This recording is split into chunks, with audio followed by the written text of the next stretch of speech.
College की दोस्ती। एक मधु नाम की लड़की थी, 14 मार्च, 19 साल की, और उसके बीए ग्रेजुएशन पहले सेमेस्टर में एडमिशन लिया था। मधु एक बहुत ही ज़्यादा सुंदर और सुशील लड़की थी। मधु बिना फालतू में किसी से कोई बातचीत नहीं किया करती थी, लेकिन बहुत सारे लड़के उसकी शराफत बहुत ज़्यादा फ़ायदा उठाते थे और उसे कॉलेज में बहुत ज़्यादा परेशान किया करते थे।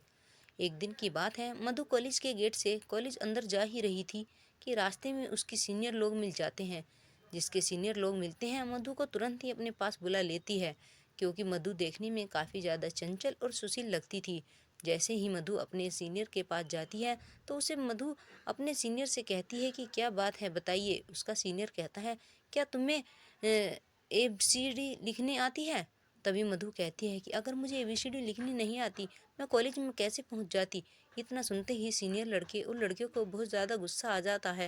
वे बुरा भला मधु को कहने लगते हैं। तभी मधु के क्लास का और उसी की समय का एक लड़का मधु पर नज़र पड़ती है, जिसे वह लड़का देखता है, जिसका नाम रमेश था। रमेश ने देखा उसकी क्लासमेट मधु को सीनियर लोग मिलकर छेड़ रहे हैं और उसकी रैगिंग कर रहे हैं। यह देखकर रमेश से रहा नहीं जाता है, सीनियर के पास जाता है और कहता है कि आप लोग क्या कर रहे हैं, यह बहुत गलत बात है, किसी लड़की को इस तरह परेशान नहीं किया करते, अच्छी बात नहीं है।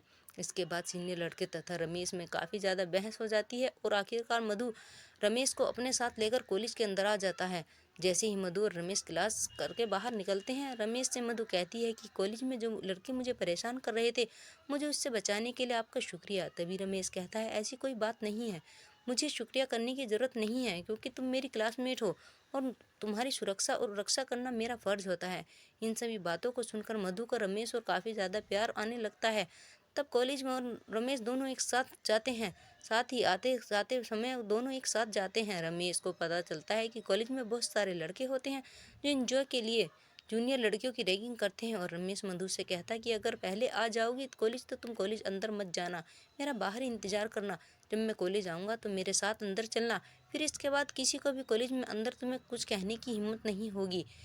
दोनों ऐसा ही करते थे कि मैं कॉलेज पहले आता था, उसे इंतज़ार करना पड़ता था दूसरे के लिए। ऐसा करते करते काफ़ी समय बीत गया। उन दोनों में एक प्रथम सेमेस्टर के पार हो चुके थे, कॉलेज तीसरे सेमेस्टर में पहुंच चुके थे। दोनों एक दूसरे से मिलते मिलते 1 साल से ज़्यादा हो चुका था और अब तो दोनों अपने घर से मोबाइल से बात किया करते थे। दोनों में काफ़ी ज़्यादा गहरी मित्रता कॉलेज के समय से ही हो गई थी।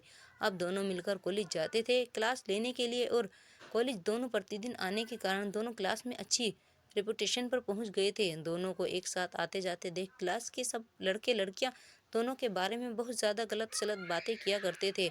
लेकिन एक मधु को किसी भी प्रकार का कोई फ़र्क नहीं पड़ता था, क्योंकि मधु कहते हैं कि हम दोनों सिर्फ एक अच्छे दोस्त हैं, जिसको जो सोचना है सोचते दीजिए। हम लोग कॉलेज में साथ आते हैं, साथ जाते हैं और साथ रहते हैं, हमेशा ऐसे ही रहेंगे। दुनिया वाले कुछ भी सोचे, मुझे कोई फ़र्क नहीं पड़ता। जैसे कि 3 साल पुरानी बात थी, तब कॉलेज के सर कहते थे कि सभी लोग अंतिम सेमेस्टर की पढ़ाई कर रहे हैं।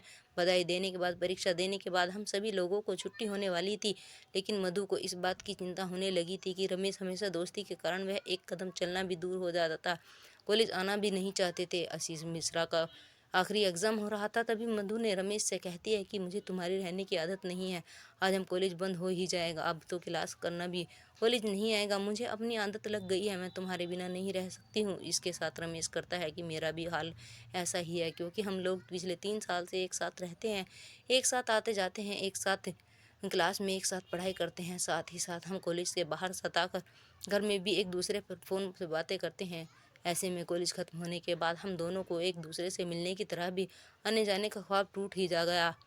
इस बात की चिंता में दोनों बहुत परेशान थे। वह सोच रहे थे कि किस प्रकार एक दूसरे के साथ फिर रहने और घूमने के लिए आएंगे। लिखित परीक्षा संपत्ति चलती थी। परीक्षा देते समय हो चुके थे। मधु और राकेश शाम के समय बात ज़्यादा खास बातचीत में नहीं हो पाई थी, क्योंकि वह मधु कॉलेज जाने के लिए पापा के आ गए थे, और जैसे ही वह पैसे लेकर निकले, उनके पापा के साथ मोटरसाइकिल पर बैठकर अपना कार चली गई थी। जाते जाते ही मधु में काफ़ी ज़्यादा अफसोस हुआ था कि वह अपने पुराने सबसे अच्छे मित्र से कुछ बात भी नहीं कर पाई। फिर मधु अपने घर वालों को इधर उधर जाने का इंतज़ार करती है।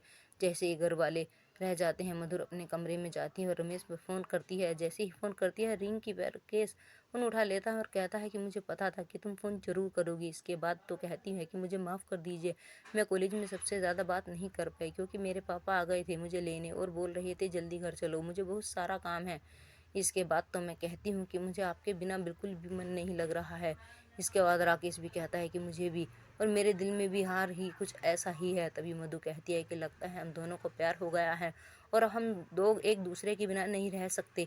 जैसे जैसे समय बीतता रहा वैसे ही उन दोनों की दूरियां होने की मजबूरियां बन गई, क्योंकि दोनों बिना कॉलेज के अब एक दूसरे से मिल ही नहीं पा रहे थे।